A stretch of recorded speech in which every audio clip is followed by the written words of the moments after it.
नमस्कार दोस्तों, स्वागत है आपका अपने वीजी नॉलेज में। श्री प्रकाश शुक्ला के बारे में कई झूठ गढ़े गए।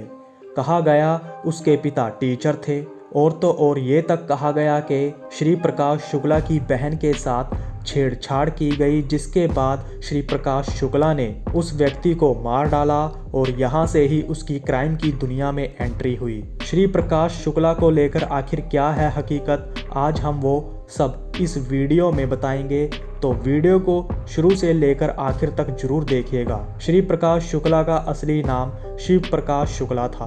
उसका जन्म मामखोर में हुआ, जो गोरखपुर के निकट हाटा बाजार में है। श्री प्रकाश शुक्ला के परिवार में 3 पीढ़ी से पहलवान रहते आ रहे थे। वहीं बचपन से ही श्री प्रकाश शुक्ला को कुश्ती खेलने का बेहद शौक हुआ करता था।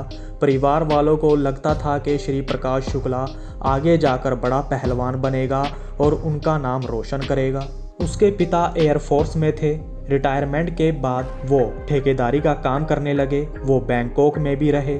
श्री प्रकाश शुक्ला की अगर पर्सनैलिटी की बात करें तो कहते हैं वो पतला था, लेकिन पहलवानी करते करते उसका शरीर उभरने लगा था। उसका देसी खाना पीना था। वो सेहत पर बेहद ध्यान दिया करता था। श्री प्रकाश के दादा ने गांव में कई सोशल काम करवाए। उनकी अपने गांव में बेहद इज्जत थी। आज भी गांव के लोग उनको याद करते हैं। जब भी गांव के लोग आपस में बातचीत करते हैं और बातचीत में ठेकेदार की बात होती है तो लोग समझ जाते हैं कि यहाँ श्री प्रकाश के पिता की बात हो रही है।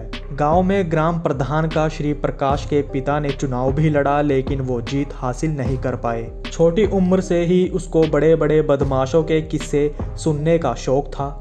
जब भी परिवार के लोग इकट्ठा बैठकर वार्तालाप करते और वार्तालाप में किसी बड़े बदमाश का जिक्र हो जाता था तो वो उस बदमाश के बारे में डिटेल में पूछा करता था। जैसे जैसे श्री प्रकाश बड़ा होता गया वैसे वैसे उसका लड़ाई झगड़ा बढ़ता जाने लगा।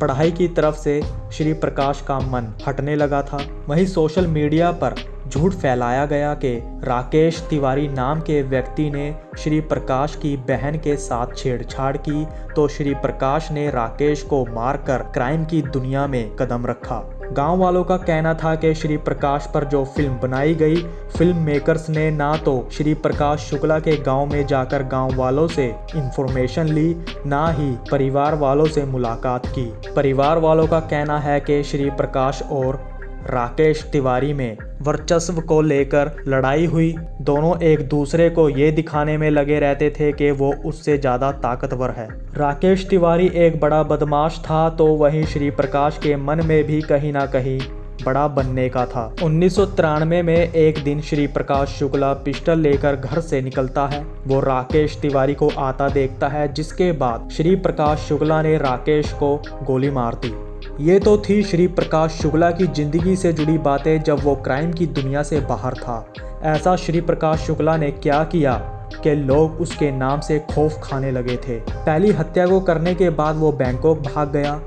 कुछ समय वहां बिताने के बाद वो भारत आ जाता है और बिहार के बदमाश सूरज भान की गैंग का सदस्य बन जाता है। 1997 को पूर्वांचल के माफिया वीरेंद्र शाही को दिन दहाड़े स्कूल के सामने मार दिया गया। करीब 100 गोलियां उसको मारी गई। इससे पहले लॉटरी व्यवसायी को भी दिन दहाड़े मार दिया गया था, जिसमें उसको 50 गोलियां मारी गई थी। 1997 को ही हुसैनगंज चौराहे पर स्थित दिलीप होटल की वारदात किसने सुनी नहीं होगी। कहते हैं दिलीप होटल से करीब 150 कदम की दूरी पर विधानसभा चल रही थी। होटल के कमरे में करीब 200 राउंड फायर किए गए। घंटों का समय लग गया था कमरे में डस्ट को जमीन पर बैठने में। दीवार के प्लास्टर से उड़ती डस्ट में लोग एक दूसरे को देख नहीं पा रहे थे। आईपीएस राजेश पांडे जी बताते हैं श्री प्रकाश शुक्ला को पॉलिटिकल लोगों से सपोर्ट मिल रखी थी। श्री प्रकाश शुक्ला का दौर उत्तर प्रदेश पुलिस के लिए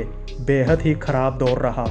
1998 को कहते हैं एसटीएफ का जन्म श्री प्रकाश को पकड़ने के लिए हुआ था। मई 1998 को लखनऊ में श्री प्रकाश ने कुणाल रस्तोगी को किडनैप कर लिया। वो एक कंपनी के मालिक का बेटा था।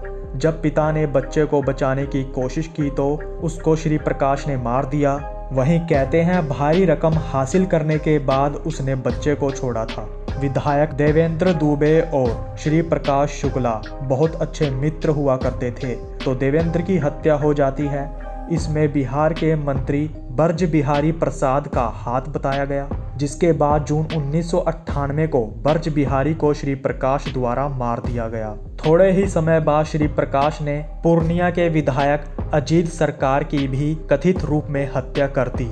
एसटीएफ के पहले चीफ अजय राज शर्मा अपनी किताब में लिखते हैं, उनको मुख्यमंत्री कल्याण सिंह ने बुलाया और बताया कि श्री प्रकाश शुक्ला ने उनको मारने की सुपारी ले रखी है और जल्द से जल्द श्री प्रकाश शुक्ला पर एक्शन लेने को कहा। आप इसी से अंदाजा लगा सकते हो श्री प्रकाश शुक्ला की दहशत क्या थी। राजेश पांडे जी की माने तो कहते हैं श्री प्रकाश शुक्ला अपने काम को कुछ इस तरीके से किया करता था, वो अपने आदमियों को टारगेट के पीछे लगा दिया करता था। विक्टिम कहाँ जाता है, किससे मिलता है, उस सब को नोट कर श्री प्रकाश शुक्ला विक्टिम को ये सारी जानकारी पहुंचाया करता था कि वो आज किससे मिला, उसने क्या पहन रखा था और वगैरह वगैरह, जिससे विक्टिम डर कर सहम जाता था। मजबूरन विक्टिम को उसकी बात माननी पड़ती थी।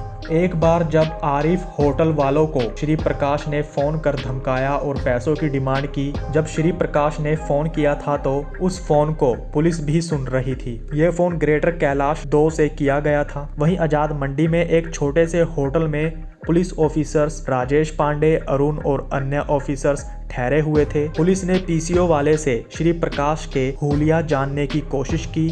पीसीओ वाले ने बताया 2 मिनट पहले ही वो यहाँ से निकला है। बताए गए रास्ते से पुलिस जाती है और आसपास के एरिया पर अपनी नजरें बनाए रखती है। जहाँ जहाँ पुलिस को श्री प्रकाश के होने का क्लू मिलता, वहाँ वहाँ पुलिस मूवमेंट करती।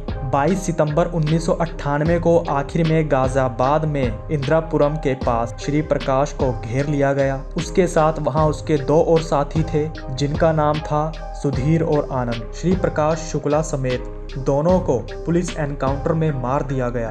राजेश पांडे जी ने श्री प्रकाश के बारे में यह भी बताया कि वो बोलता था, जिसने पहली गोली चलाई वो ही सिकंदर। ये बात पुलिस ने अपने टेप रिकॉर्डर में रिकॉर्ड भी की थी। एसटीएफ का गठन सिर्फ 6 महीने के लिए किया गया था, मगर जब एसटीएफ टीम ने और गैंगस्टर को जो पकड़ा और ढेर किया तो परमानेंटली एसटीएफ की उत्तर प्रदेश में स्थापना कर दी गई।